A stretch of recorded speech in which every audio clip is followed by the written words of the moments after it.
শুভ জন্মাষ্টমী, শুভ নন্দ উৎসব।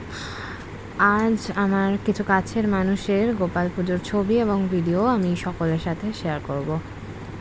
এটা হচ্ছে আমার পিসিমণির বাড়ির গোপাল। পিসিমণি কালকে জন্মাষ্টমীতে পুজো করেছিল, আমাকে সেই ছবি পাঠিয়েছিল, তা আমি আমার সকল বন্ধুদের সাথে শেয়ার করলাম সেই ছবি।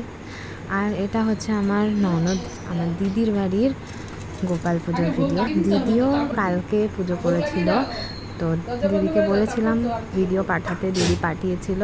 তো দিদির বাড়ির পুজোর ভিডিও আমি শেয়ার করলাম সকলের সাথে। এই হলো দিদির বাড়ির গোপাল, আর পিছনে রয়েছে রাধা কৃষ্ণ। দিদির বাড়িতে কিন্তু আর একটা গোপালও আছে, সে একটু আড়ালে রয়েছে, সেও আসবে সকলের সামনে।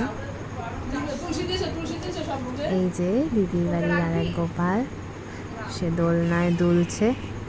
দিদি প্রত্যেক বছর জন্মাষ্টমীতে দিদির ঠাকুর ঘর সুন্দর করে সাজায়, ফুল দিয়ে, বেলুন দিয়ে, লাইট দিয়ে।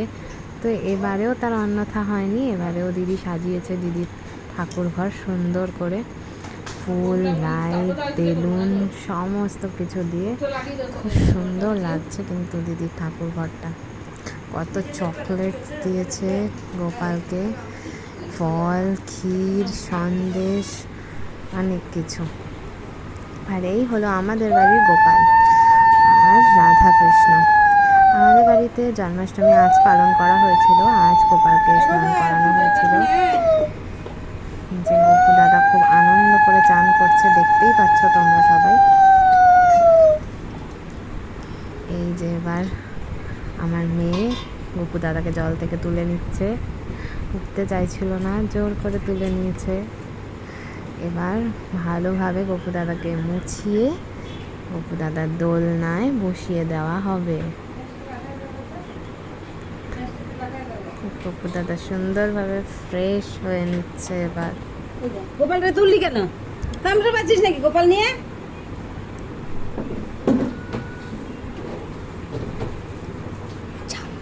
কি দেখো গপু দাদার জন্য কত কিছু বানানো হয়েছে, কানের বড়া, মালপোয়া, লুচি। আর এই যে এখানে চলছে নাড়ু বানানোর প্রক্রিয়া। নারকেল ছাই দেওয়া হচ্ছে। যে গপু দাদা সেজে গুজে দোলনায় বসে পড়েছে, দেখছো কত সুন্দর লাগছে আমাদের গোপালকে। পাশে রয়েছে রাধা কৃষ্ণ, এই যে আর সমস্ত ঠাকুর রয়েছে। যে দেখো সবাইকে খেতে দেওয়া হয়েছে।